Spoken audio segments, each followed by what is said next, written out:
Почитувани, Коце Трајановски и Никола Груевски се расфрлаа со десетици милиони евра пари на граѓаните за изградба на катни гаражи во строгиот центар на град Скопје. А граѓаните се уште се приморени да паркираат на кејот на реката Вардар и на други локации кои не се наменети за тоа. За катната гаража Тодор Александров на улицата Даме Груев, Коце Трајановски преку градот Скопје потроши повеќе од 17 милиони евра за 605 паркинг места. Тоа значи дека едно паркинг место во оваа катна гаража чини повеќе од луксузен автомобил.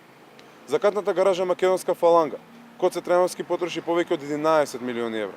А за катната гаража Солунски конгрес, Коце Трајановски потроши повеќе од 7 милиони евра, пари на граѓаните. Почитувани, зошто катните гаражи кои ги прават Коце Трајановски и Никола Груевски чинат 3 до 5 пати повеќе од истите објекти приватно изградени кои имаат истата намена?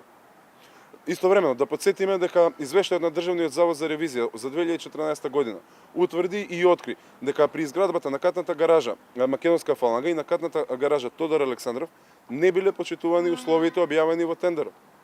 Тоа значи дека паркинг местата ги плаќаме поскапо, дека поранешните градски власти ги делеа на фирми блиски до нив само за да прават профит и дека на крајот од денот при изградбата не биле почитувани условите на тендерот.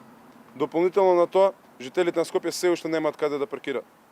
Затоа новата градска власт по 15 октомври мора да направи ревизија на сите изградби на катни гаражи и други инфраструктурни објекти за да се осигура дека немало коруптивни мотиви кои што стоеле зад овие проекти и да се осигура дека во иднина проектите од значење за инфраструктурата, проектите од значење за секојдневниот живот на граѓаните на Скопје ќе бидат изведувани исклучиво во интерес на граѓаните, а не во нечии финансиски и политички интереси.